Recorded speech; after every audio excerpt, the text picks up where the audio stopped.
2 years, Patrick Taylor was a fixture on the track for every Lionheart event and later went on to become an invaluable admin member. Working closely with series founder George Anzaldo on league projects, Patrick and George grew especially close. On August 8th, 2017, Patrick Adrian Taylor, age 35, from British Columbia, Canada, passed away suddenly from an unexpected medical issue. He is missed still by all who knew him. Each season, Lionheart has dedicated a race to remember a very special friend, competitor, and league organizer. So now, let's celebrate Patrick's life by doing something he loved to do. Let's go sim racing. Presented by Loud Pedal Motorsports, the Patrick Taylor Memorial Grand Prix of Mosport is next.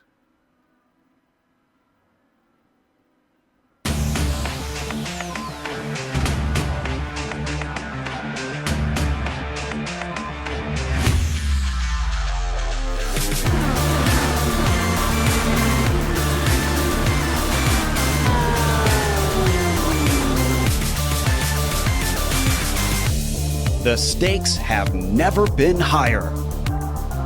The competition has never been stronger. 35 drivers, 20 rounds. One will be crowned champion.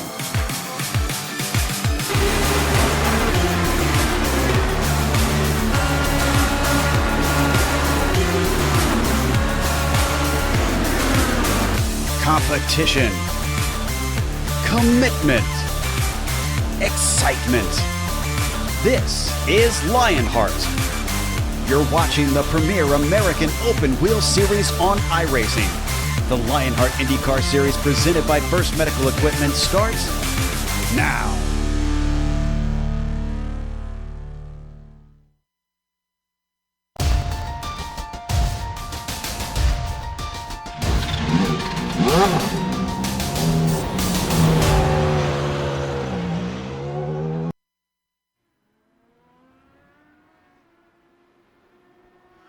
We're all gamers, and HyperX is always ready to game.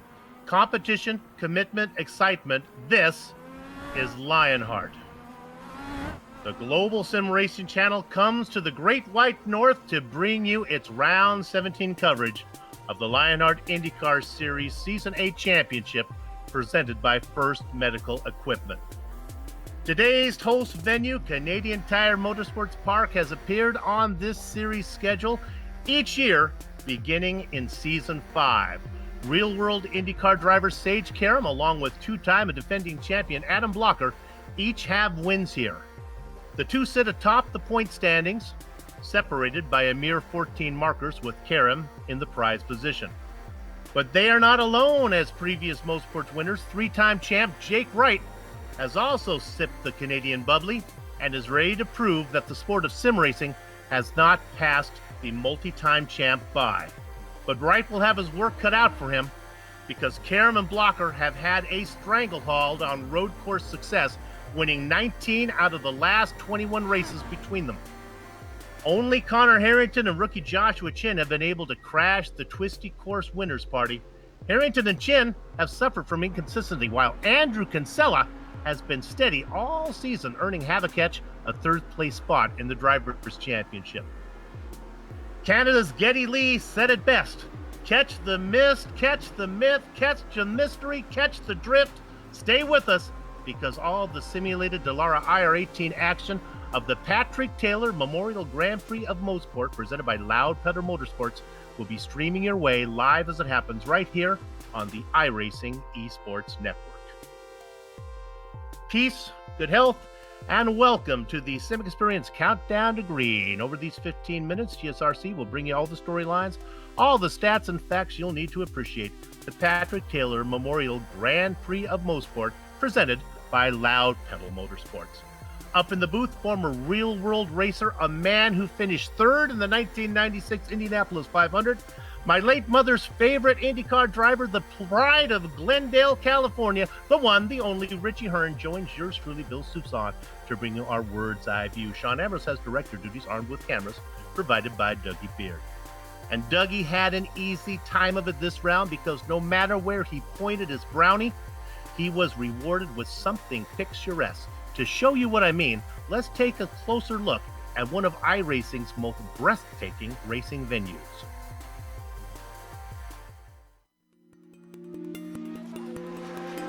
Welcome to Canadian Tire Motorsports Park, or as most fans know it, Mosport. This circuit to the northeast of Toronto is a rarity in the world of racing today. Safety standards and the desire for more overtaking opportunities has caused most tracks to alter their layouts over the years. But Mosport is still exactly the same footprint as it was when it was built in 1961.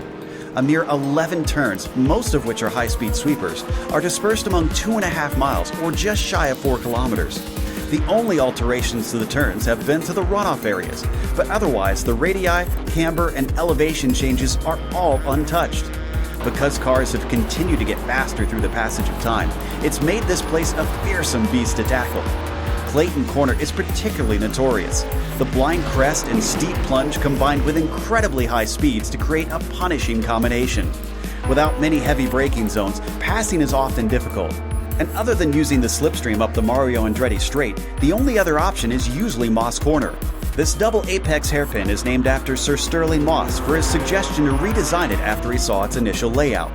While the plateau-like middle portion and critical exit onto the backstretch certainly give it plenty of character, the heavy compression at the bottom of the hill that causes a frighteningly short braking zone makes this one not for the faint of heart. Formula One, USAC, and IMSA have all taken their turns here, but recently NASCAR has joined the fray by holding a round for the Truck Series. Old school fans can rejoice for the enduring popularity of this bastion of untouched tarmac, but any motorsports enthusiast can't help but smile at the thrill Mosport continues to provide.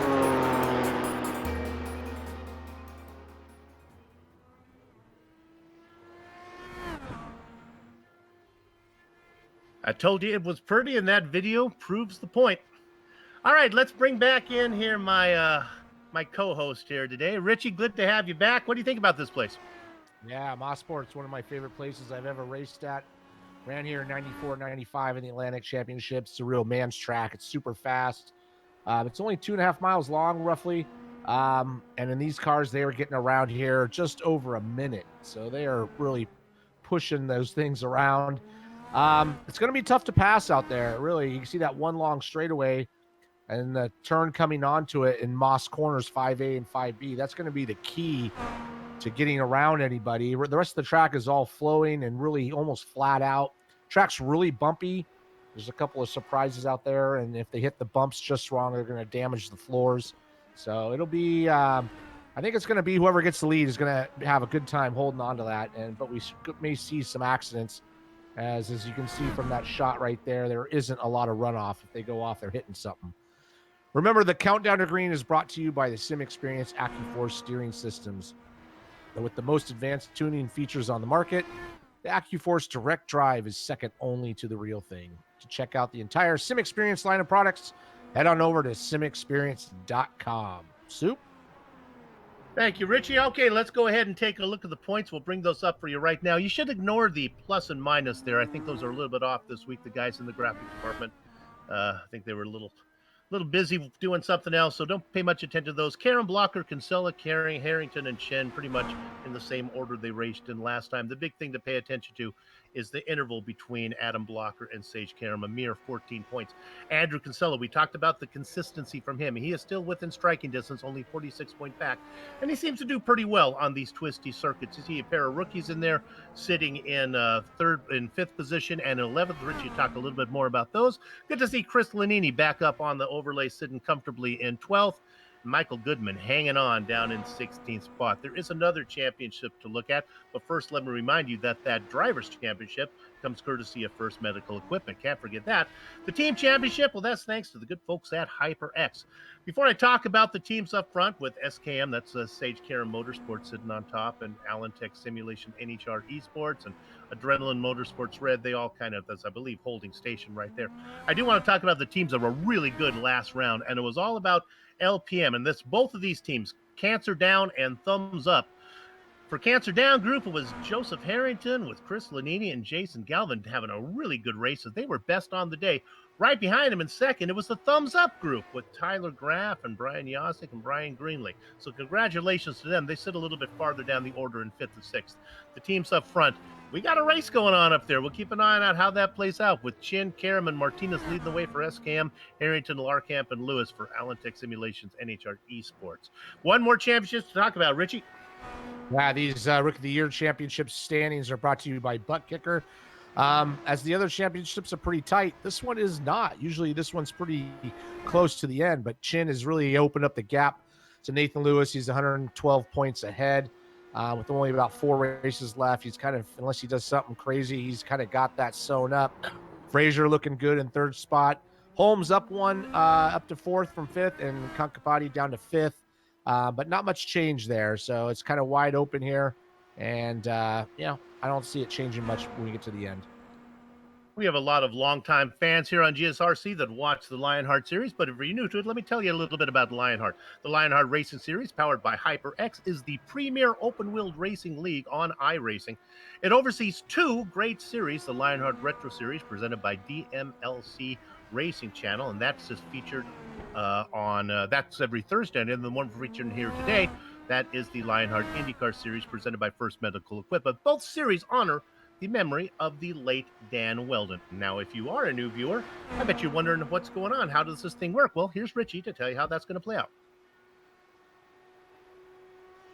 Sorry about that. Yeah, and these series details, these event details are come to us thanks to Minus 273, the premier name in karting gloves. I have a pair myself.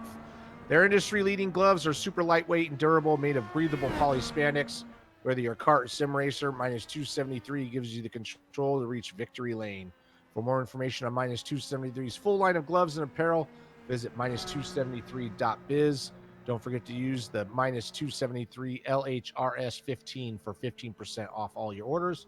And there's our event details, Season 8 of the Lionheart IndyCar Series. Round 17 of 20 with 3 driver drops. The car is the IR18 for everybody. The setups are fixed, but they have been adjusted, and we're working on cash and prizes totaling $10,721. We're in Canada, so I guess the weather would play a factor. Want to take a quick look at that, Richie? See what you think? Yeah, let's bring up that weather there, and here we are. Very nice day, 76 degrees. Track temp's a little bit high, 102. Shouldn't be a big deal. Wind, not much of a problem. Southwest 9 miles an hour. And the humidity is 70%. So very nice day up in central eastern Canada. And it shouldn't be a problem for these guys on the track. Got out of the business out of the way. Now look at the business on the track. No surprise to see Sage Karam at the top of the qualifying order. Joshua Chin right behind him. And there's Adam Blocker, right where you think he would be, sitting back in third. 27 drivers able to put in qualifying times. 4 did not. Brandon Lipkeman, Mark Cohn, Ken Hacker, and rookie Mike Rasmus. Yeah, you can see those times are pretty tight. And a quick lap, 101.3. It's not going to take long to get around this racetrack and do this race. You can hear the Canadian sparrows in the trees. It's kind of quiet out there right now. Everyone getting in their qualifying time, so the action's a little bit slow on the track. One driver out there. We're looking at him right now. Eric Morgan. This is his 3rd or 4th race. He runs in the Retro League with Lionheart. He's starting to make the transition over to the big guys here, and he's putting in his qualifying lap. Richie, you talked about the lack of runoff areas here. I know you've never turned a car over. I asked you that earlier this season. If you've ever been upside down on one. How about getting off on the grass and going for a ride into the wall? Have you ever have a long slide into something unforgiving? Yeah, I've had a few of those. I think I had one at Portland. I had one at Road America. Not here, thankfully, because you're carrying a lot of speed, and that grass, once you hit that grass, you kind of take off and hit things really hard. Little by little, those grassy runoffs are becoming a thing of the past. Well, they're kind of making a comeback, actually. I think they're going to start coming back. At least gravel traps will be. Good. All right, I believe qualifying is done, so let's take this opportunity. I think everything is said and done. Let's go ahead and look at the grid right now. We'll take it a row at a time since we have plenty of time as we'll take a lap around the entire track here. On the front row, it's your point leader, Sage Karam. He's going to be out inside of the top rookie, Joshua Chin. Richie? Yeah, starting third in his championship rival. It's probably a good spot for him. Starting right behind Sage will be Adam Blocker in third, Matt Taylor in fourth. Matt Taylor coming on late in the season has been impressive recently. Connor Harrington is inside of another guy making a mid-season start. We talked about him before, Aaron Salty Morton. Tyler Groff starting seventh, and right next to him will be Brian Carey in eighth. Nathan Lewis and Andrew Havakech Kinsella go 9th and 10th. Starting 11th is going to be Jay Brandt, and starting 12th, one of our rookie contenders in Adam Frazier. In the Baker's Dozen spot, it's Brian Beard. He's flanked by the Candyman, Dustin Wardlow. Starting 15th will be Stefan Larkamp, and 16th will be Brian Yazik. 17th and 18th spots are filled by Scott Holmes and Bart Workman. Starting 19th will be Chris Lanini, and right next to him will be George Anzaldo in the 20th position. Hidden Blackjack, GSRC's own Samuel Ryman in the double duck spot. Longtime Lionhearter Tony Shallen. Starting 23rd, Joe Branch, and 24th, James Krahula. Hailing out of Bakersfield, California, Jason Galvin sits in the quarter century mark. He's going to be inside of Brian. It's not easy being Greenlee. Starting 27th, with the last person to put a time in is Ron Hacker, and then 28th will be Mike Rasmus, 29th, Mark Cohn, 30th, Brandon Linkerman, and 31st will be Ken Hacker. There you go. Keep your eyes on the road and your hands upon the wheel. Let them roll, baby, roll, as I almost misquoted the Doors there on that one. We got 4 onboard cameras for you. Let's get to those right now. We're going to start with car number 2. It's your point leader, Sage Karam, and he's got the HyperX onboard camera. Whatever you play, however you play, HyperX knows we're all gamers. Use promo code LionHRT15 at hyperxgaming.com. Let's look at the number 41. That's Andrew Havakech Kinsella. He's sporting the Turn Racing onboard camera, merging the gap between real and sim racing. Use promo code Lionheart10 at turnracing.com.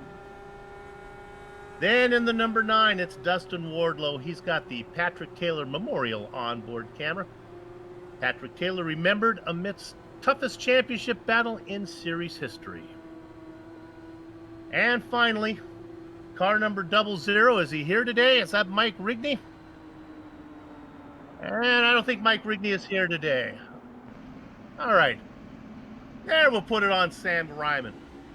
Mike Rigney in the Rigney Building Services. Yeah, if Sam, you need building services, yes, RBS never misses. Go ahead, Richie. What do you think? I was going to say, Samuel Ryman's got an end-of-line penalty for the start of the race.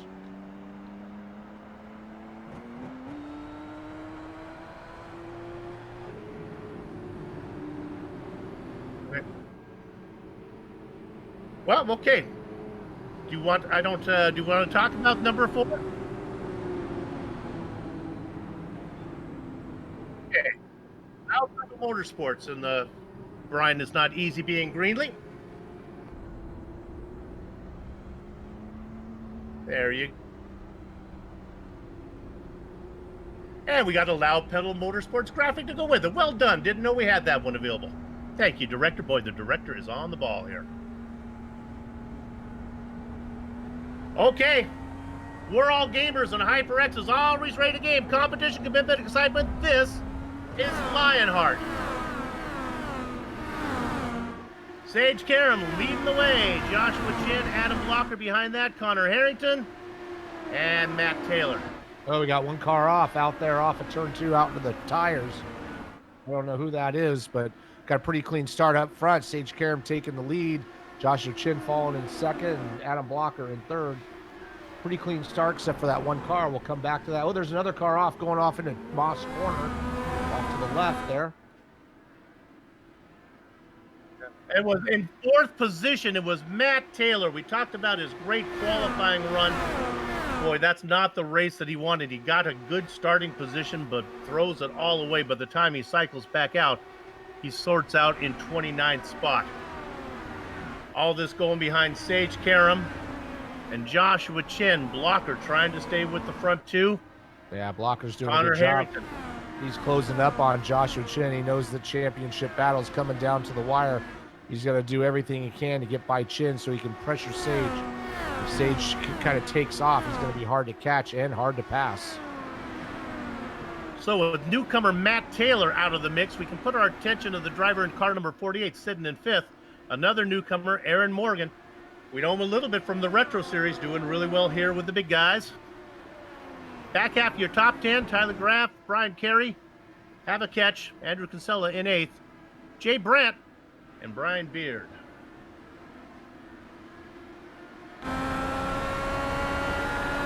Right on board with the newcomer. Car number 48. Long way up to Connor Harrington. Just a speck on the screen. Yeah, he's about a second behind there, and he's got a little bit of gap to Tyler Graff behind him, but he's doing a good job.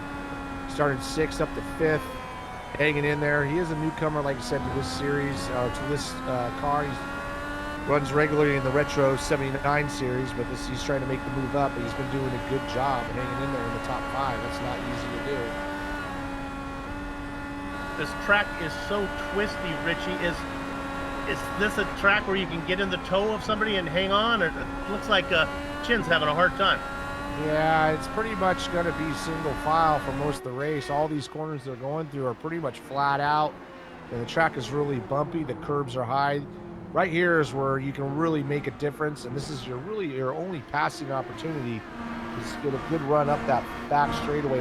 It's all uphill, so if you can get in the draft and maybe use the push to pass correctly, you might be able to get by. But unfortunately, the turn at the end, at turn 8, is almost flat out, so it's not really a braking zone. So it's going to be a tough go for all these guys. Things settled down up front. Going to jump you back to car number 28 in 18th position. This is Joe Branch. He's up 5 spots, having a nice run right now. Looking on the back of Chris Lanini.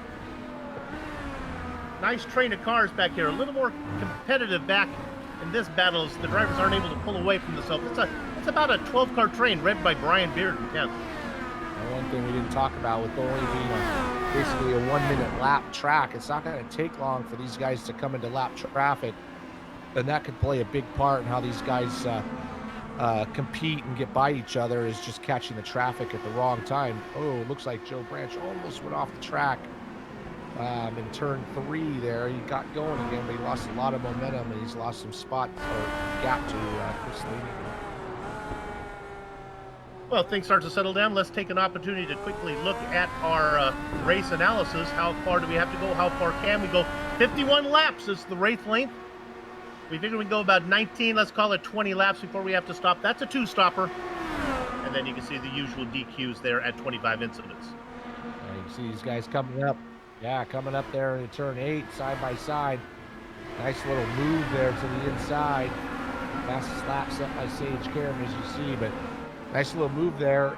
And you can see how he kind of gaps them out as he gets by, because the aero wash is pretty important. And you got to take the move as you can get them. That was Galvin getting around George Anzaldo. Galvin now moving up into 19th spot. His next spot will be Joe Branch. Got a nice little battle with Dustin Wardlow. He's right behind Adam Frazier for 11th and 12th. He's right on his gearbox as they come into Moss Corner. There we go, right there. A little bit of a train. They're going to come up this hill. Once again, use that push to pass if you need to, but you only get so much to use. And it looks like Dustin Wardlow might be looking to make a move as they come up the straightaway. And it looks like Adam Frazier's going to give him the inside. I don't know if he'll get it. Ooh, he backs off a little bit. Plays it easy for this early in the race. Smart move.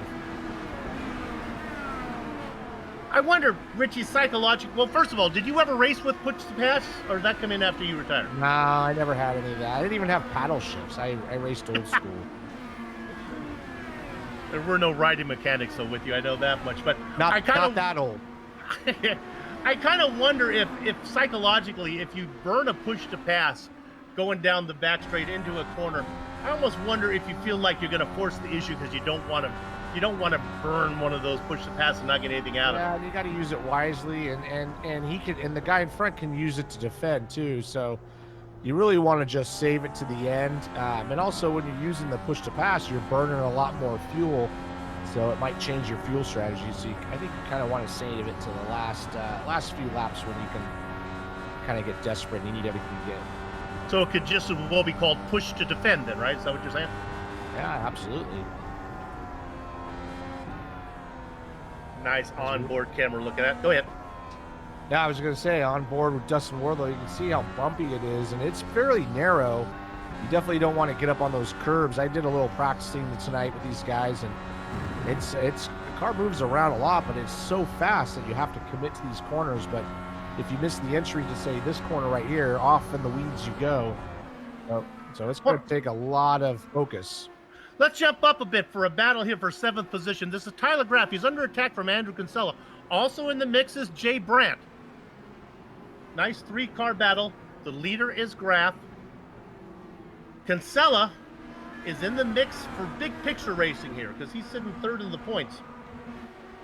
Yeah, he had a pretty good run at the last race and moved himself up a little bit. At least got closer to the front. He's in the mix for the championship. We talk about Sage Karam and Adam Blocker all the time. Andrew Kinsella's done a good job closing that gap and just steadily kind of and quietly getting up to the front with about 4 races to go. You know, when we talk about Kinsella, though, I hate to harp on it, but one of the things we talk about is he always seems to qualify mid-pack. He always has to work hard. He had another one today. Qualified in 10th, on his way up to 8th.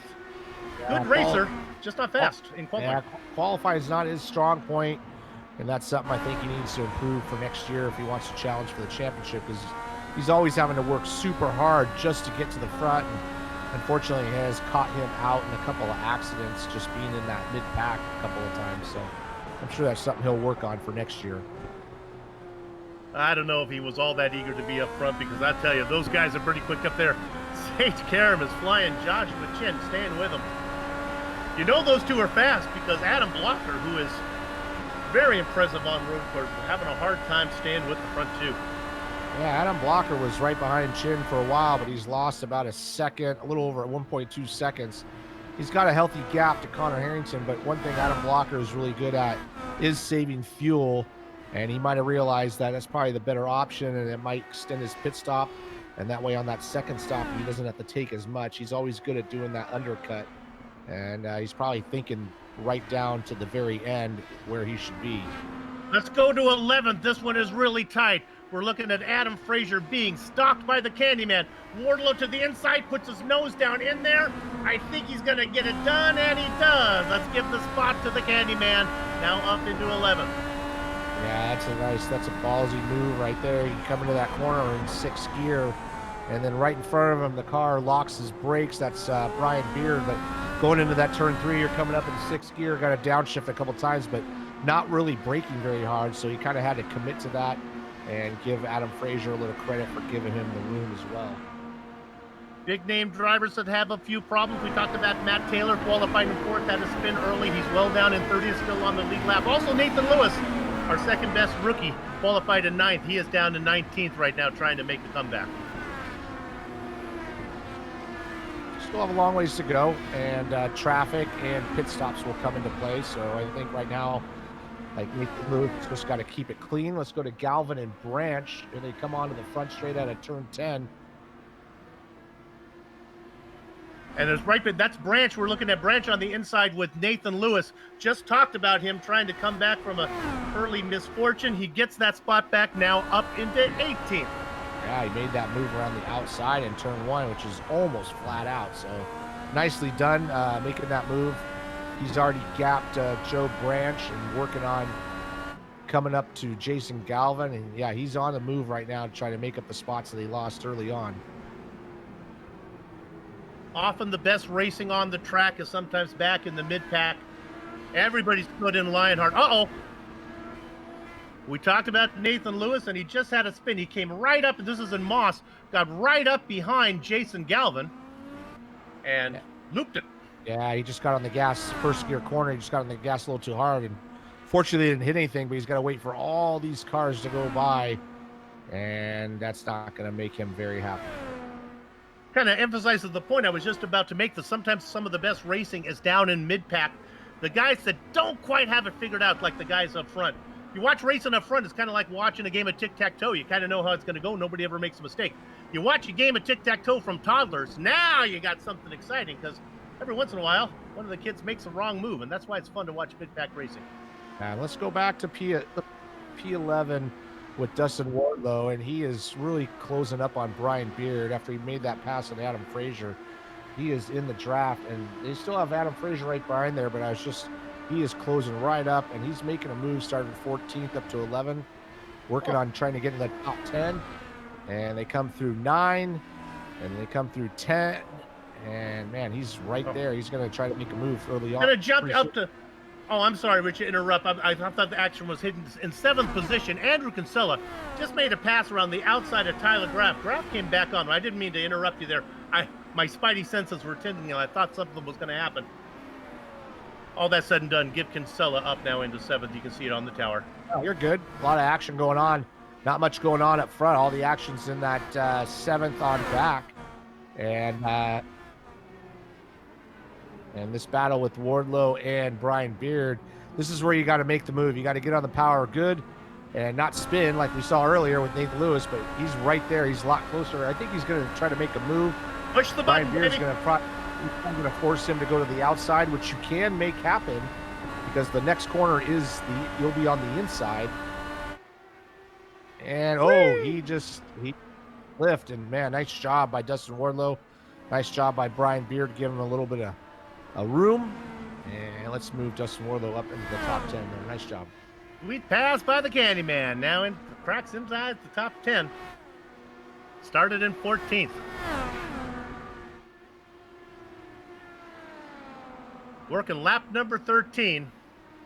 We have had 2 retirements. Brandon Linkerman and Matt Taylor are both retired out of the race tonight. So we got 29 cars on track.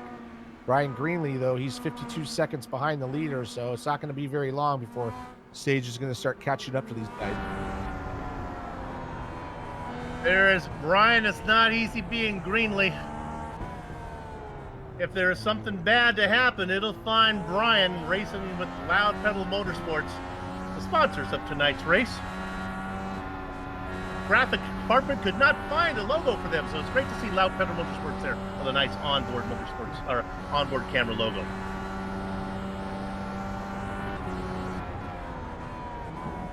Not much up front. Sage Karam out in the lead, but Chin has stayed pretty close. He's only 0.7 of a second. Adam Blocker's fallen off. He's now 2.4 seconds behind Sage, but he's got a little bit of a gap to Connor Harrington, Aaron Morgan. These guys are all separated out, just kind of running their race. Brian Carey doing a good job in 6th. Andrew Casella, once he got by Tyler Graf, he's got about 3 seconds, 2.5 seconds up to Brian Carey. Tyler Graf hanging in there. Speaking of Brian Carey, let's put the camera on car number 79. He is our spotlighted driver. Let's go ahead and get this out of the way and then see if he can avoid the curse of the spotlight for the rest of the race. Making his 38th career start here today. Doesn't have a win or a pole yet. He's got a handful of top 5s, and you can see about a dozen top 10s. Made his first start back in the season opener 2 seasons ago, or last season. His best finish earlier this year. Had a P2 at the Phoenix Oval. Nicely done. Currently racing in 6th, up 2 positions from where he gridded. Right now, the closest battle up in the top 10 is going to be Jay Brandt. He is right behind Tyler Graf, but not too far behind. Dustin Wardlow has closed right in on these guys. Dustin's on a chart tear. Yeah, he's on a tear. He's passed a couple of guys, and he's just moving forward. So we got a 3-car train, 8th, 9th, and 10th right there. And Dustin's going to be right on the back of them. And they're all going to get the draft off of Tyler Graf. And we'll see if anybody can make a move. Pit stops will be coming up in about 3 or 4 laps, so those tires are starting to get worn out a little bit. Remember, Andrew Kinsella was in that mix. He has driven through most of those guys. The guy on the move is the Candyman, Dustin Wardlow, in 10th. He's already up 4 spots. And we got Tyler Graf Yep. is coming into the pits. He's going to pit early here. He's had enough of those tires, so that opens the door for Jay Brandt and Dustin Warlow to move up a spot. That's going to pay. We'll see how that works out. He's going to come out in fresh tires, but he's going to have a longer run in order to get to the fuel window he needs to for the next stop. So I'll have a short stop this time, and then it'll pay me now, pay me later when Rumpelstiltskin's come for the baby. He'll have to fill up a full tank later on. You know, Richie, you talked about it in passing, but I think one of the big stories of the race is going to be lap traffic. They are starting to spread out a little bit as we look at this battle for 8th position. There's the man on the move, Dustin Wardlow. Yeah, he's been running really fast laps. I mean, he is basically running about 101.9s. No, sorry, 101. Yeah, 101.9 is what he qualified. Excuse me about that. But he's been running fast laps because as he gets by somebody, he catches up to the next person. Kind of question that pit stop strategy from Tyler Graf because, like you say, he's going to have to take a full tank at the last stop when everybody else can short pit. But maybe he just wasn't happy with the way the car is working. Which means his car will be heavier for a lot of more of time in the race. Those guys are going to race on empty tanks a little bit longer. I think that's how that's going to play out. And Brian Yazik is in as well, hitting from 24th spot. Well, when always looking for a interesting pit strategy as Yazik comes in. Going up, getting some tires. And Fill it up, get back out. Let's go up front to Sage Karam and Joshua Chin. Joshua's closed that gap to about 0.3 of a second as they get into lap traffic. And he's, like I say, he's starting to tighten that gap up. I wonder if Sage is fearing the aero wash from the car in front. Well, we got a battle for the lead right here as Adam Blocker's sitting back there. Yeah, no, actually that is Brian Yazik, who came out. You talked about Brian Yazik pitting, and he came out right in front of Adam Blocker, so Blocker gets around him easily. Right in front of Sage Karam is Brian Greenlee, and I think it's holding him up a little bit, and that's got Joshua Chin to get up into the draft. So got a little battle for the lead right here. I thought Sage will kind of check out, but he's having to work hard for this. Greenlee does a nice job of lifting there, but nevertheless, the rookie of Joshua Chin is now within shouting distance of Karam. Remember, we talked about Karam. Look at this. Oh, no. He's going to come in. We're going to do a little bit undercut. Yeah, this is sneaky. Yeah, I think he's going to just try to get a shorter pit stop and cut in front of him. And if you pit, maybe take a little less fuel, the easiest pass you can make is in the pits. So he comes in, he's well enough into the window where he may not have to take a full tank here. Short fill a bit and see if he can maybe pull a fast one on Karam. Yeah, maybe break it up into thirds instead of just one full and a half. Oh, Sage Karam is off the track in Moss corner. No big deal, but he's going to lose some time. He went wide, and he's definitely going to lose some time. That's going to happen or help Josh Chin undercut him. You can see here he pays. He comes up to the 5A, comes up a little wide, out wide. Doesn't really do too much damage, but definitely loses some time. Can't help but thinking, here he comes. Yeah. I can't help but thinking, boy, luckily that car gets out of the way there. That was in slow in pit lane. That was Ken Hacker. Richie, I'm not saying that he got distracted, but I'll bet he started to do a little calculation in his brain saying, do I want to pit now or do I want to keep going? And wouldn't be surprised if that's what caught him out on that one. Yeah, unfortunately, Josh has got traffic in front of him. He's got Scott Holmes. Josh is coming through turn 10 right now, coming down the front straightaway. There goes Sage Karam.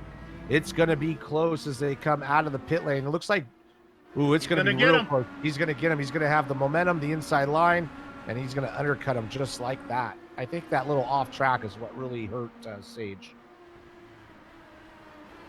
In flight, the purple and white car of Josh Chin now out in front. Indeed, I believe it was the little off there that cost him just maybe a second. Yeah, and Adam Blocker's still on the track. He might be coming in this lap. He is. But like I said earlier, he's probably saving some fuel. So this is gonna pay dividends on the next stop. So if he can extend it again, you're always waiting for fuel in these cars. The tires don't take very long. So Adam Blocker's heading down pit lane as Josh Chin heads up the front straight or the back straight.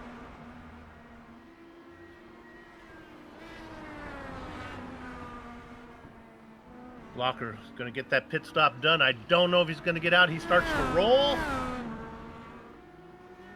There goes Chin. There goes Karam. Comes out in third. Yeah, but he's closed that gap up quite a bit. So that helped him out. And I think it's going to help out even more on the next stop. But he was a lot farther behind than that. So it worked out for him to close that gap. So we have a nice little battle. 3 cars for the lead. Andrew Kinsella is still out there on the track. Did Andrew Kinsella pit? Yes. Kinsella has made a stop.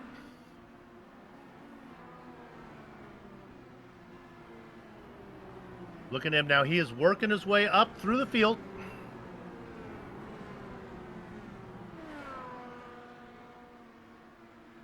Okay. There's one driver that always does things his own way, and that is James Grahula.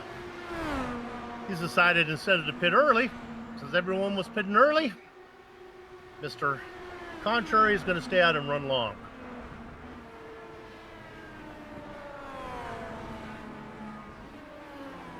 And Josh Shin has been able to extend that gap out to 1.4 seconds.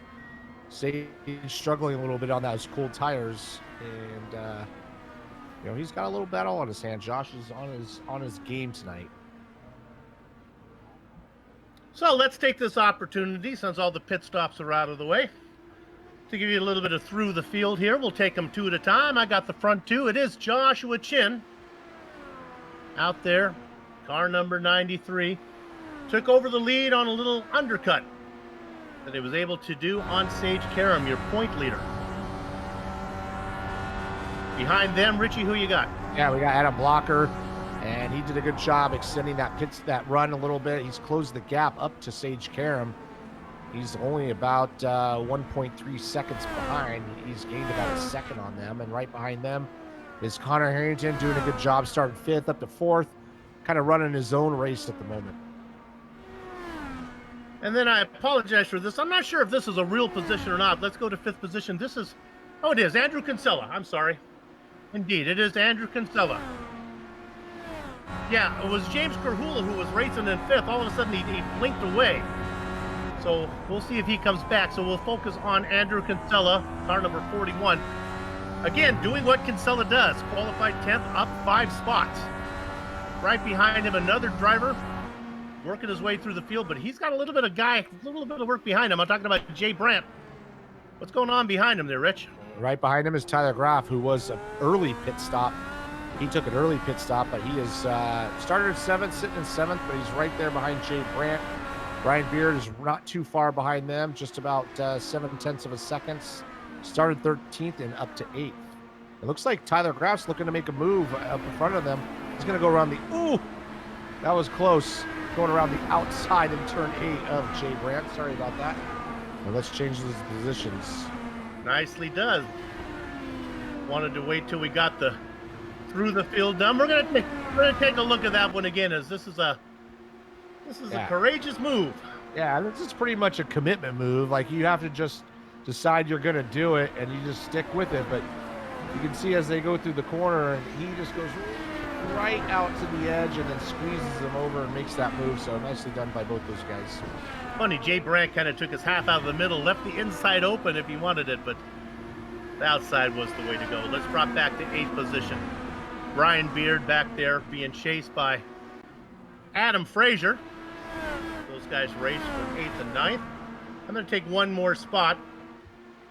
Let's go back to 10th position. This is the Pennsylvania driver, Stefan Larkamp.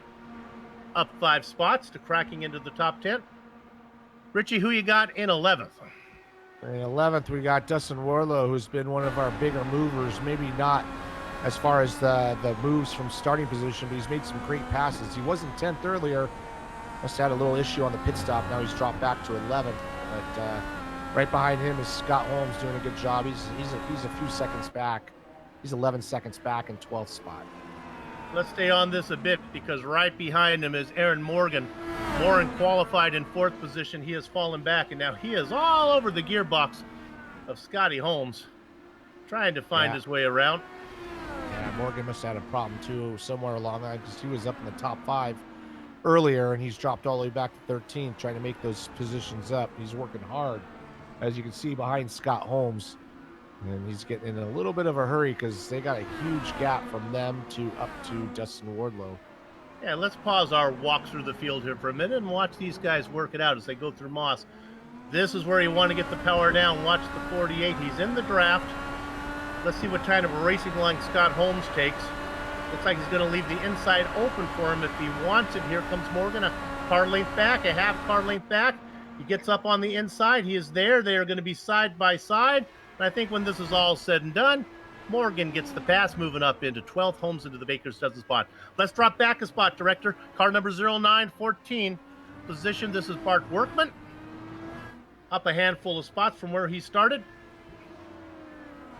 And let's go back and get one more. Let's talk about this rookie. Woo, you want a hard charger? Well, he didn't put in qualifying time, so it's against my religion to qualify him that as that. But I'm talking about car number 68, Mike Rasmus.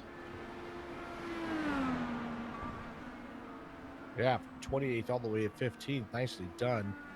Got other guys who made some moves up there. We got Mark Cohn from 29th to 19th. Let's go to Sage Karam. He just had a spin. We can look at it twice. First, we can watch Sage Karam, and then we might want to watch it from Adam Blocker's onboard camera, as he had the great view of it. There's the spin. Yeah, he just came into turn 8 a little too hot, tried to catch it, and snapped around. He didn't hit anything, but there goes Adam Blocker. This is really going to hurt Sage Karam. He spins around, gets going. He's going to lose a lot of spots. And this is exactly what Adam Blocker needed as they're fighting for that championship. Exactly, because what Blocker's been doing in the championship run is hanging with Karam, but he's been kind of oozing blood here little by little every week. He needed to get a good strike. He needed to finish ahead of Karam. Finally has the opportunity. Yeah, Karam also getting around as Harrington picks up a spot as well. Karam's had a lot of wins, but he's had real world commitments, so he's missed a few races, which killed his drop races. So this is one of those events that he can't afford to give up positions like that. And this is going to be interesting to see how it ends up and how it tightens the race up as long as Adam Blocker can keep doing what he's doing. Personally, Karam upsets me. He really needs to get his priorities in order. I mean, racing here in Lionheart or racing in the real world Indy 500. I mean, get it together. Right. If you commit to something. Let's look at this battle for P6. Tyler Grant. Jay Brandt. Come on, Soup, get him right here. A little Joe Biden moment. Brian Beard. And Adam Frazier, 4th car line. Yeah, we got a good little battle here. 4 cars here with Tyler Graff leading that group. He's got Jay Brandt all over him, and as they go into turn 3, he's going to have to back out of it as he loses the front end a little as he goes through there. Sorry, I was on the replay. Now we're in turn 8. Let's fast forward that. Excuse me, my bad. Still the same positions, bro. $5 Yeah, but still the same positions. Still all over Tyler Graff there as they go into turn 1. And this is a nice little battle. Brian Beard looking right behind them, looking to pick up the pieces if something happens. And even Adam Frazier is right there. So we got a nice 4-car battle trying to get into that 6th position. Big gap between Tyler Graff and Andrew Kinsella. This is the best battle on the track at the moment. Sage Karam dropped all the way down to 4th spot, but he is nowhere near Connor Harrington, so he's got some work to do. We were joking about Sage Karam having to miss Lionheart events because of real-world racing commitments. Richie, in your real-world career, did you ever have to miss an actual race for personal commitments? Maybe you timed the birth of your kids right, or they didn't come on like race day, did they? I'm old enough that none of this stuff was even happening. No, my kids were born after I was done racing, so so The internet racing didn't happen. I'm too old for that.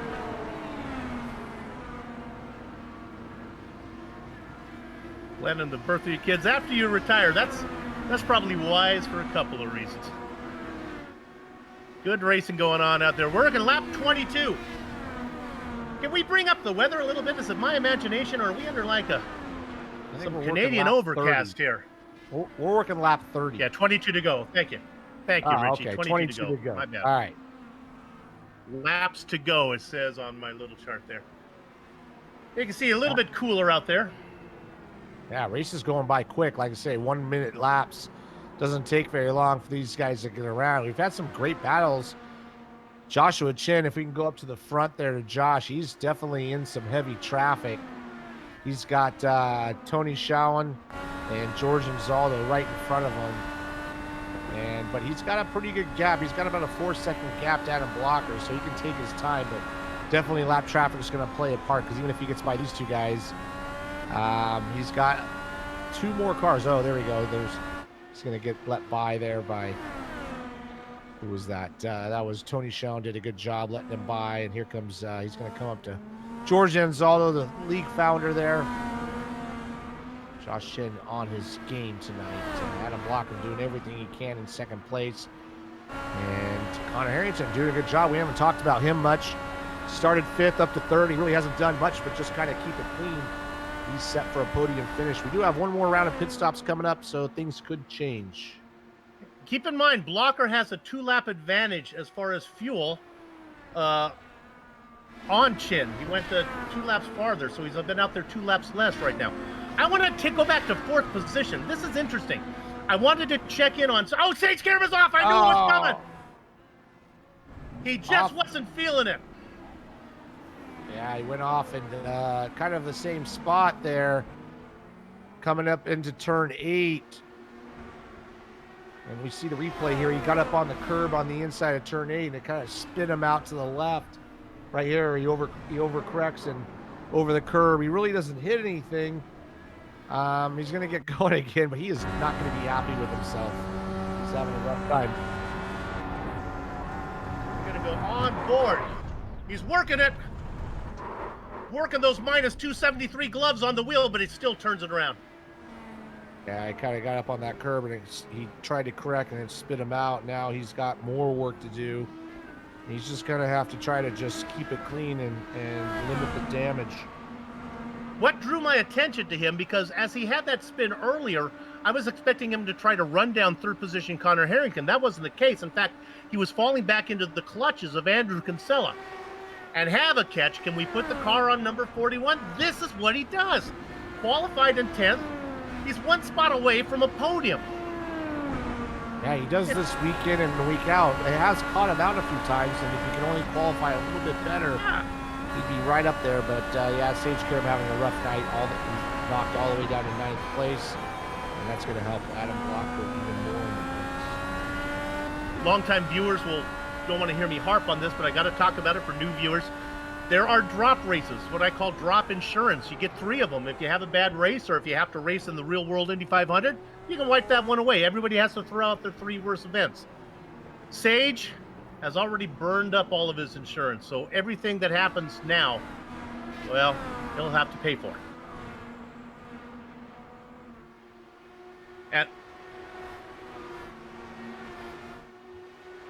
As we're looking here at Brian Beard in 7th position. He is being stalked by Adam Frazier.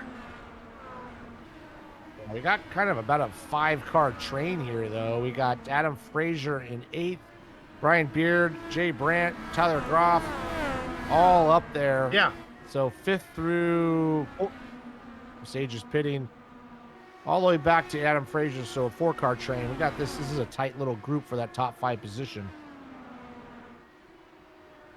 Do you think that Karam's bouncing over the curbs or anything might cost him a little repair? Well, we'll be able to see here as we'll watch his pit stop time.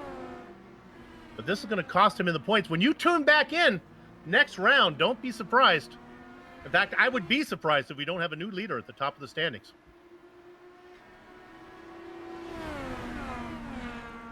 Well, we're pretty close to the window, so you can damage the floor here by hitting the curbs a little too hard, and then you lose some top speed. So maybe he had some damage after sliding over those curbs, and he had to pit to fix it. You know, we really haven't had much chance to look at Bart. Oh, Sage is off. Now the guy up in front, or that was Sage Karam, got right up behind the car. Let me correct myself. That is Nathan Lewis that got up behind Karam, got into his gearbox, sent Karam for a little ride, and Bart Workman vultures a couple spots. Yeah, definitely a night that Sage is going to want to forget. He's got some serious damage. Rear wing, engine covers missing. And he's just going to have to just try to hang on and take whatever he can get. Went from bad to worse to really worse.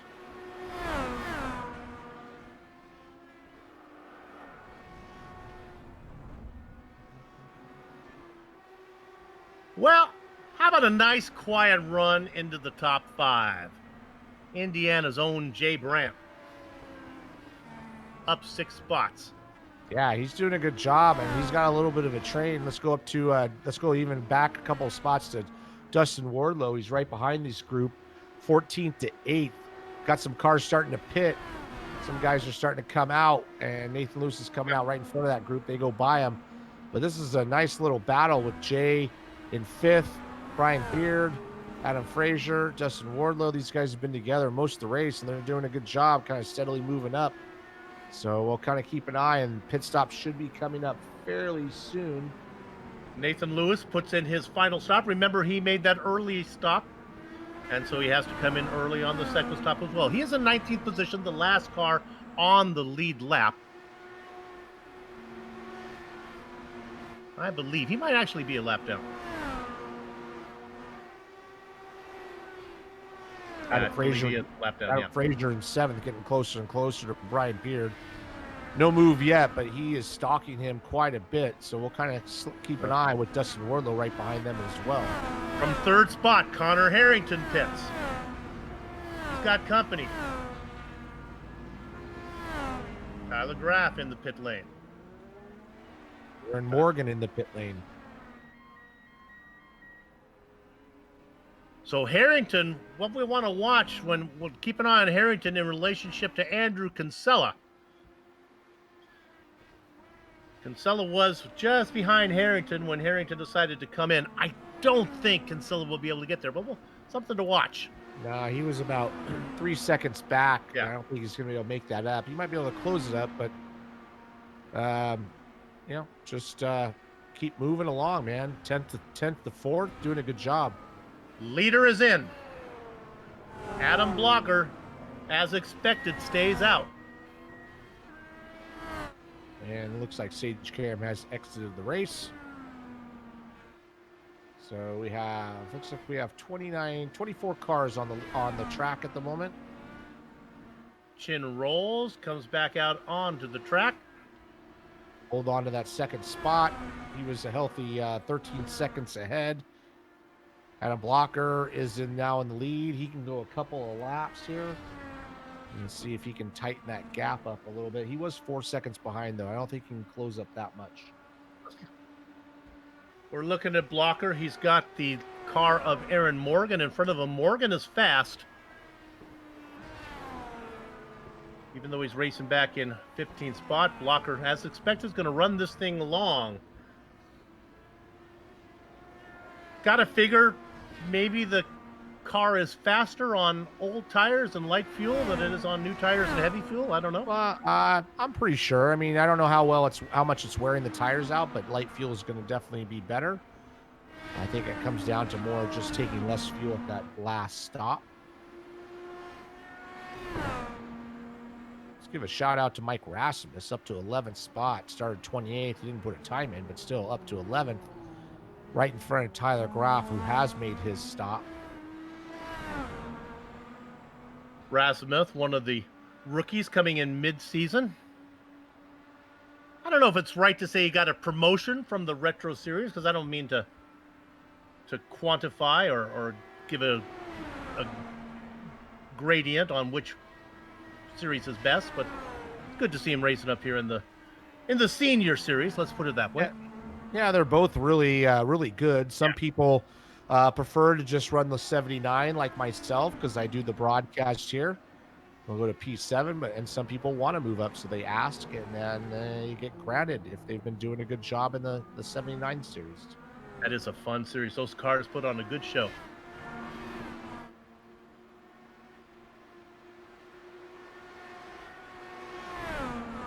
Scott Holmes says he's coming in as air traffic control gets a little busy right now. Brian Greenlee says coming out.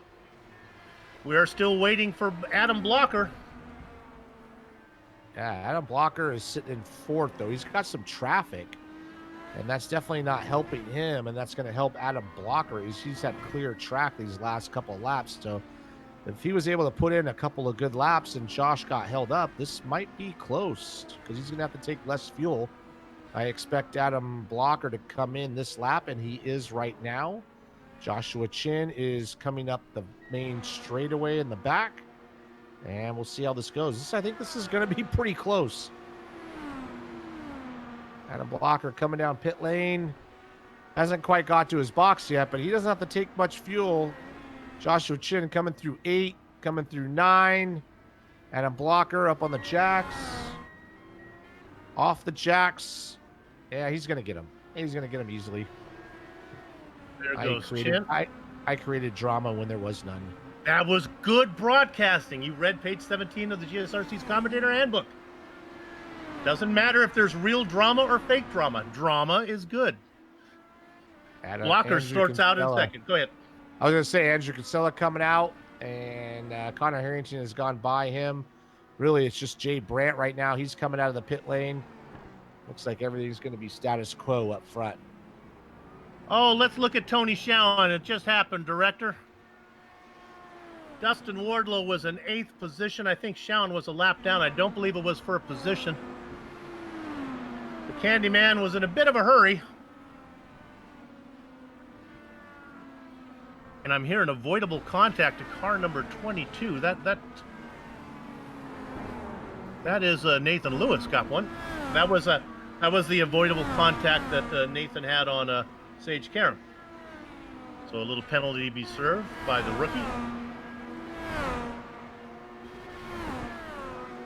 Wardlow continues racing in 8th position.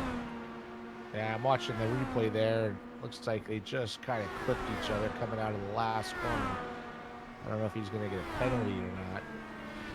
This might be a little self-serving, but to talk about Dustin Wardlow, something came in the mail the other day to the Zahn household. It was a nice package from Dewar's Candy. What I really liked, it was all concentrated taffy peanut butter and those caramels. DewarsCandy.com. Check them out, guys. Commentators are not above the bribery. Well, we got 10 to go here, and not much happening up front. Joshua Chin holding on to his 4-second lead over Adam Blocker. Adam Blocker just doing his thing. He's going to get the points lead after this for sure. Connor Harrington, 4 or 5 seconds back. Andrew Kinsella, 9 seconds back. And even Jay Brandt's doing a good job, up from 11th to 5th, doing a good job. Tyler Graff and Brian Beard. Not much going on back there. Do have some lap traffic with Brian Beard. He's got some cars right in front of him that's kind of messing him up a little bit. And that's going to allow Dustin Wardlow to maybe close up. Let's watch that battle. That's Galvin behind him. Jason does not have the race he wanted. That is Dustin Wardlow working on the back of Jason Galvin. Again, thank you for the package, Dustin. We need to see if George Anzaldo can get, like, for my wife's sake, maybe somebody who owns a jewelry store. That might be kind of nice. Just saying. Jason Galvin there in 19th position. Candyman should make quick work of him. I believe these guys are both hail from the Bakersfield area, if I remember right. they know each other in the real world. Yeah, not much going on out there. Everybody's kind of separated out all the way through the field. A couple shout outs to some people. We already talked about Mike Rasmus from 28th to 12th. Even Stephen Larkamp, 15th to 10th. Probably the biggest people I'm impressed with tonight is Andrew Kinsella from 10th to 4th. And we've watched Dustin Wardlow, talked about him a lot from 14th to 8th, but he made some pretty big passes to make that happen. So that was a good job from him. You know, we put up the driver's graphic at the beginning of the show, and you saw the names up there: Chin, Blocker, Harrington, Kinsella, all within the top 5. The one that is missing, conspicuous by his absence, Sage Karam. Yeah, Sage had a rough night, so kind of leave that alone. He's already exited the race, and he knows he had a rough night. Still time. Oh yeah, Still we got time. 3 more races. Anything can happen. A couple of ovals. And that's where it really can have big things. Oh, we got a spin right in front of Joshua Chin in 5B. It was a lap car. I don't know who that was. That was Ryan Carey, perhaps? Yeah. But it was a close one. I'm sure it made I'm sure it made Josh wake up a little bit. And they come behind up in the 5B. Carey. Yep, right there. Here comes. There's Josh. Mark Cohn, and then our leader gets through. Yeah, you never tune away here at a Lionheart event. Let's go back and look at Joshua Chin right now as he comes up behind, racing in 23rd position. This is the Watchman, Mark Cohn. Mark does a nice job of lifting. Ooh. Oh boy, look at Joshua Chin get loose. Yeah, he got up on that curb and he had to lock it down to keep from spinning. And it's a good job that he still has 3.8 seconds to Adam. Adam just set the fastest lap of the race, so Adam is coming, but I think it's a little too late.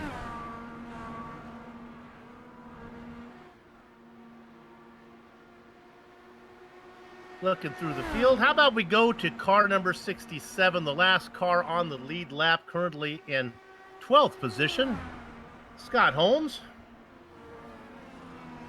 Every finish on the lead lap, that's a win. Not sure if he's going to be able to do that, though, with 6 laps to go. Josh Chin, not that far behind him. I'm pulling for you, Scott.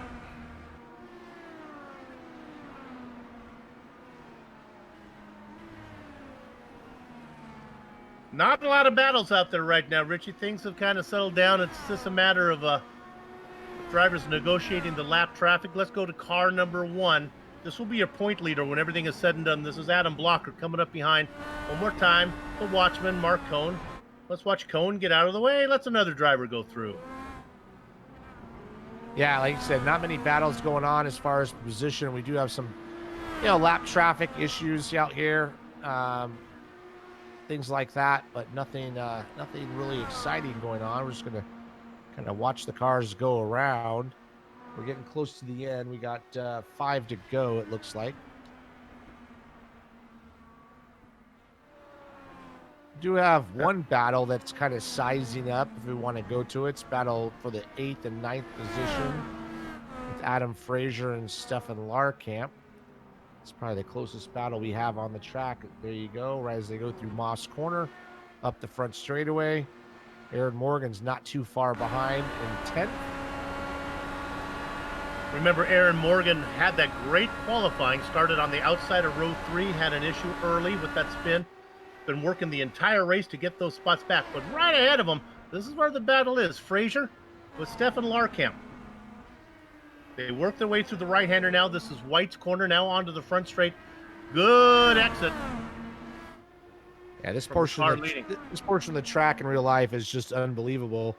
In the Atlantic car, we come over this hill flat out, and you just got to just turn and just hope for the best. And it's kind of when I practice with these guys, it's kind of the same thing. And it's just an amazing track, and it really feels like you're going somewhere as you go through the forest, and you see the walls right there. So this is the way the tracks used to be, and I wish they still were.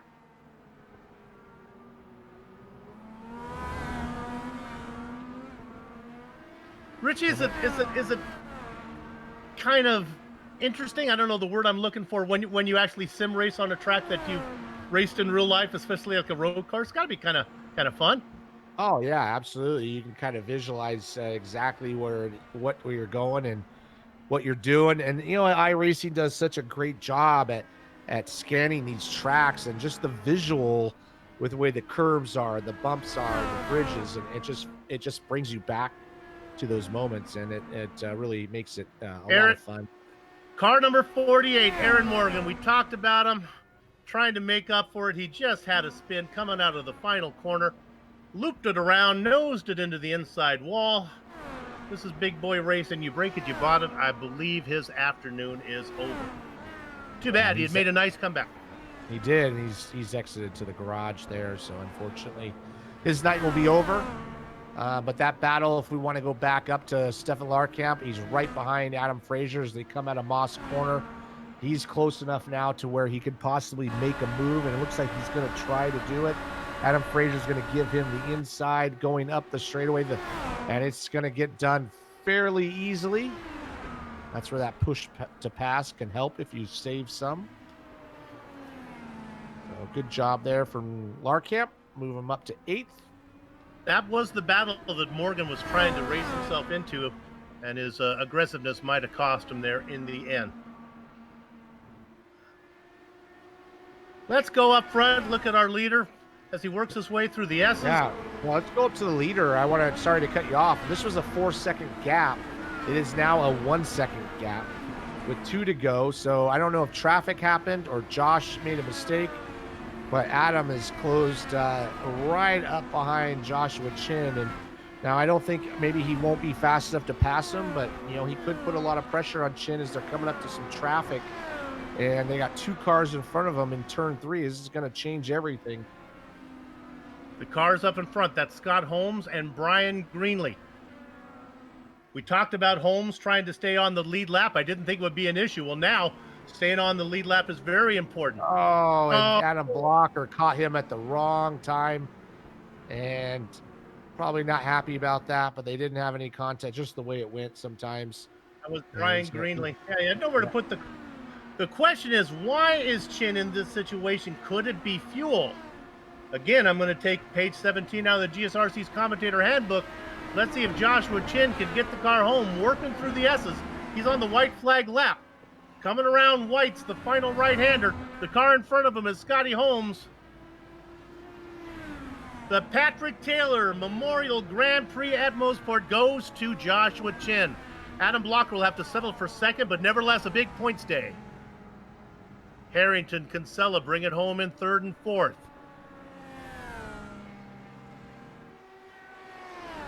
11 cars on the lead lap, the last one being Scott Holmes. Well done. Scott will put in those final 2.5 miles. And the congratulations go out to Joshua Chin, who will close in on the point standings. All right, the racing is over here at Mosport, except for Scotty Holmes, who's running that final lap. But our broadcast is far from done. We'll take a short break. We'll come back and run down the entire finishing order, talk to some of the drivers before we put a lock on the Canadian gate. Back in a few.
Welcome back to the Patrick Taylor Memorial Grand Prix of Mosport, presented by Loud Pedal Motorsports and the HyperX Post Race Show.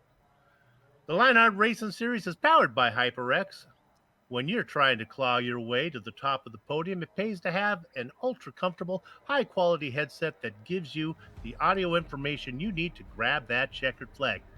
From high performance drams to SSDs, outstanding microphones, accurate Mises, responsive keyboards to their legendary cloud line of gaming headsets, HyperX makes the gaming gear you need to succeed. Casual or pro, no matter your creed, color, or culture, whatever you are, we're all gamers, and HyperX is always ready to game.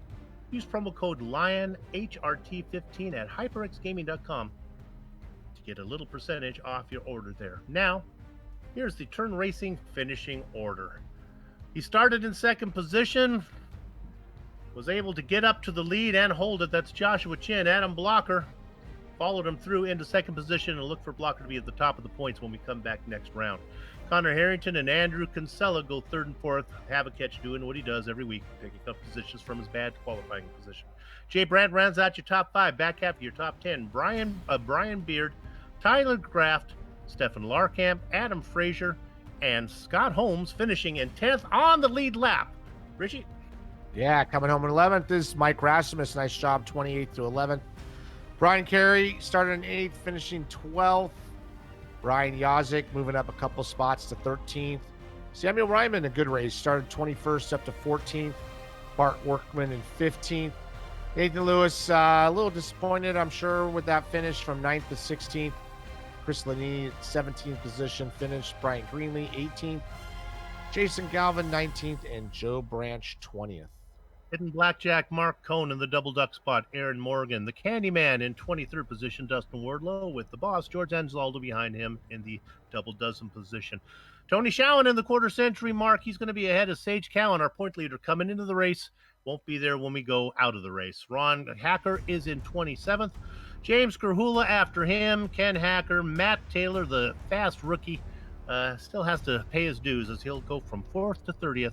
And then Brandon Limkeman was a DNS.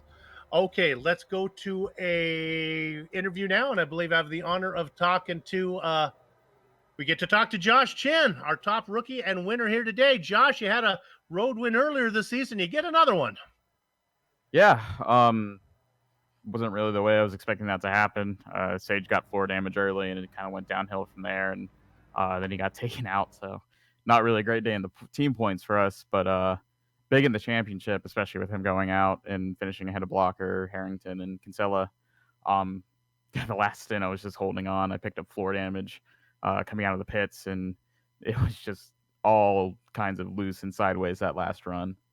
It's funny. We saw you fight it a few times on screen. I had looked away. I thought you were going to comfortably be at home. Next thing I know, Blocker's right there. I think if we would have gone a couple more laps, you might have been in trouble. Yeah, it also didn't help. I probably lost 3-4 seconds over that stint with lap cars just catching them in weird places. And turn 3 was a weird spot to pass lap cars. I almost got run off the outside, almost spun on the inside. So if I could do that again, I would not pass anyone in turn 3. Well, look, Blocker and Karam have been dominating twisty courses for a long time here in Lionheart. You now have 2 road course wins. Congratulations. That is an accomplishment. I appreciate it. Joshua Chin, our winner today. Look for him to move up in the points a bit. Still lurking. Maybe a championship possibility for him. Richie, who you got? I think we have, we think we have our second place finisher. Adam Blocker started 3rd, finished 2nd. Sage having some issues. This is definitely going to put you in the lead in the championship. Just give us a little rundown of that race. Yeah, I was a bit disappointed to qualify 3rd. I thought I had more pace than that, but both Sage and Josh did some really good laps, so it would have been tough for me to do a lot better. Yeah, it was kind of just settling in. I think we were all very comparable on pace, and you saw that pretty much in the first stint. We were all just spread out by 1.1, 1.2 seconds, and that was pretty much just dictated by it's kind of hard to follow, through the high-speed corners. So, yeah, I saw Sage go off the road in front of me before the pit stop cycle, and Josh got the lead that way. And yeah, I was just trying to go long on all the pit stop cycles to hope, I got some clear track, and they didn't. It didn't really work out, but I would have done the same thing again. Um, yeah, and then obviously Sage spun in front of me, and I knew he was having issues after that. And I was in second. I had a big gap to Josh at that point, though. I had gotten held up for various reasons, and also just made some mistakes on my own. But got lucky with some lap traffic, a few laps to go, and then ultimately kind of got the opposite side of it on the last lap. So I don't know. Josh probably deserved the win more than I did, but yeah, definitely happy to get second in that race.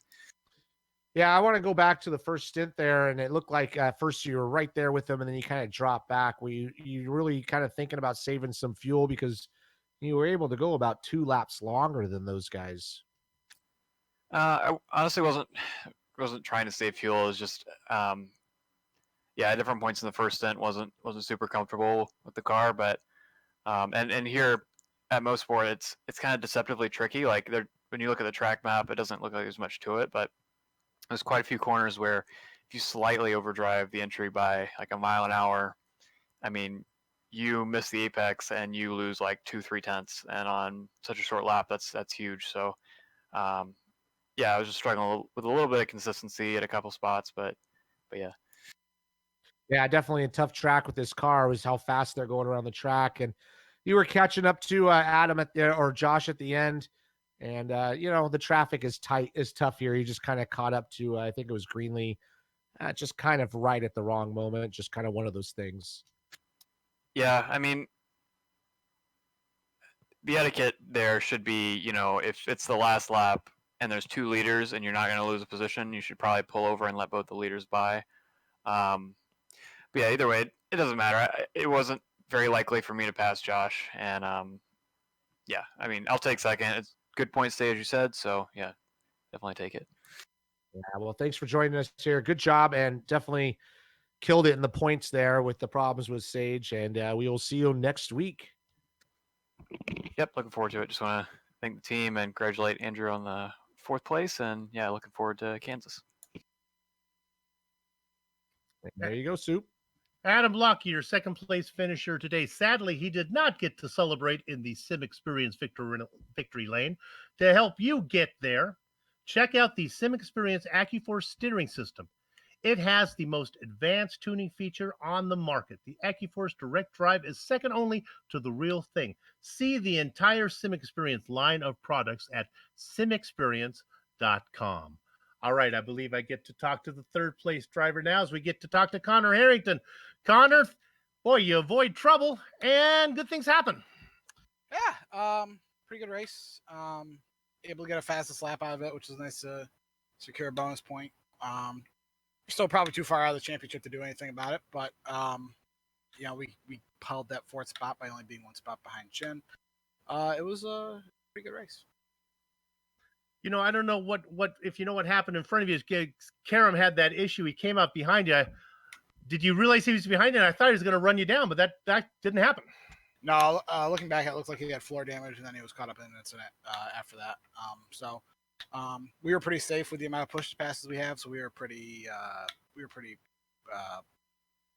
we were going to be able to stay ahead of him after we got up on him. So, who knows? I mean, double points at the end and a couple good races. Who knows what could happen? So, well, here's the way I'm looking at it. I'll get you out of here on this one. Last season, you came in, you had to learn your dues. You had a tough time. You probably could have finished higher up in the standings than you did. This season, you had it figured out. I think you're doing much better. Does your real world life, does it let you come back for next year and make a real run of this championship? I don't know. We'll miss you. We did. We'll hopefully be back. I mean, I think we've done all right, and and this one's not over yet either. So, boy. There's a lot of racing to go. Boy. Maybe I spoke too soon, putting the cart before the horse. All right, Sage Karam, your third place finisher today, and still in the championship hunt. Sorry, Connor Harrington, your third place finisher, and still in the championship hunt. Got Sage on my mind there. He's so cute. I can't help it. All right, Richie, who you got? And we got Connor Harrington. Connor Harrington, how you doing? No, I just had Connor Harrington. Sorry. This is GSRC. We are professional broadcasters. All right, Richie, who you got? All right, I just saw the thing. We got Andrew Kinsella. Andrew, how you doing? Richie. Andrew, 10th to 4th, got to be happy with that. We got to get you to qualify better, though. You had a great race, but you had to work hard to get up to that top 4 position. Tell us a little bit about your race. Yeah, one of these days I'm gonna put a qualifying run together on a road course. I messed up slightly in each of the laps, and I think Adam mentioned it. Like if you mess up even by a mile an hour or two, you lose 2/10. So I probably should have been closer to starting 5th or 6th or in that area, and then I would have been able to stick with Connor in the draft. But yeah, very happy. Car was fast. Made some slight adjustments to my line that made it more consistent over the long run. Was starting to at least match Connor's pace at the end there. He got the fastest lap by about 1/10 of a second over me, but yeah, I was very happy with the run and definitely happy for the championship because this keeps me in it. The road courses were going to be the weak points, and if I can do another 4th place at Road America, it'll set me up good for the other 2 ovals. Yeah, even though Adam Blocker finished ahead of you and Harrington, with Sage having an unfortunate race, this is going to tighten up that group and going into with 3 races left. Absolutely. I feel like I probably have the least amount of wiggle room other than Sage because he's out of drops. But for me, because those guys are so much better than me on road courses for the most part, and can consistently finish in the top 3, and I'm fighting to go from 10th to 4th every road course race. So I think that they probably have a little bit more wiggle room. At least Adam certainly does. So we'll keep our heads down, see what happens. We got 3 races to go, and we're still in it. Yeah, well, anything can happen in those ovals for sure. You know how that goes. And well, good job, man. Good race. Like I say, got to get you up there, maybe start in the top 5, and you can fight for those wins consistently. And we will see you next week. There you have it. That's going to do it for us here today. Just a little breaking news. We mentioned about Nathan Lewis getting a penalty for a little contact with Sage Karam. Apparently, series officials are going to give him a little more time to think about it. So, Nathan, we'll miss you. With that said, it's 9 p.m. here on the West Coast. I have time to order a Domino's pizza. They deliver till midnight, so let's get this race over with here, and I can get myself a meal. How about we thank the Lionheart IndyCar Series? They sponsored this event. That's First Medical Equipment. That's who we want to thank. They've been the source of medical supplies and equipment in the Burlington, Iowa area for years because of their superior commitment to provide the absolute best in product quality and customer service. HyperX, whatever you play, however you play HyperX, we're all gamers. From promo code LION HRT15 at hyperxgaming.com. Sim experience second only to the real thing, simexperience.com. Butt kicker. Bring more realism and immersion to your session. Use promo code LION2020 at thebuttkicker.com. To contact any of the sponsors you see on the screen now, go to lionheartracingseries.com. You know, Domino's has a great Philly cheesesteak. It's really underrated. Order that up next time you go to Domino's. The original music on every GSRC broadcast comes courtesy of June Lalonde. See the screen for contact information. On screen now are just some of the company's equipment and software that made this broadcast possible. Also, try one of their pizzas with Alfredo sauce. It's way better than the traditional tomato sauce they put on the pizza. The Lionheart IndyCar Series returns in 2 weeks. That's November 4th for the, no, I don't know where we're going to return to because that's where we are right now, November 4th. We're going to be back right here. So come back and join us. Check out, you want to know when we're going to be back? Go to the Global. We're going to be back on November 11th at Kansas. The little voice in my ear is telling me that. You know, if I paid more attention to the upcoming races instead of the pizza I'm going to order, I'd do a better job on these. If you'd like more information about GSRC, if you don't trust the information that I'm giving you and you want to get it right from the horse's mouth, globalsimracingchannel.com. You won't go wrong if you go there. Much better than listening to me. Facebook at Global Sim Racing Channel, Twitter at GSR Channel, Instagram at GSRC_Graham. If you're not already a GSRC YouTube subscriber, head on over to the GSRC YouTube page and go ahead and click and become a member. Looking for a unique gift, go to the GSRC merchandise store at gsrc.storenvy.com. They have a great new bib over there you can order. Works great if you order up some Domino's pizza and you drip it on your lap. Finally, on behalf of the entire crew, that would be Richie, Sean, and Dougie, I'd like to thank all of you for watching, as indeed it was the rookie Joshua Chin picking up his second road course win of the season at the Patrick Taylor Memorial Grand Prix at Mosport, presented by Loud Pedal Motorsports. With that said, we're off to have fun storming the castle. So until next time, peace, good health, race clean, race hard, and we'll see you on the track.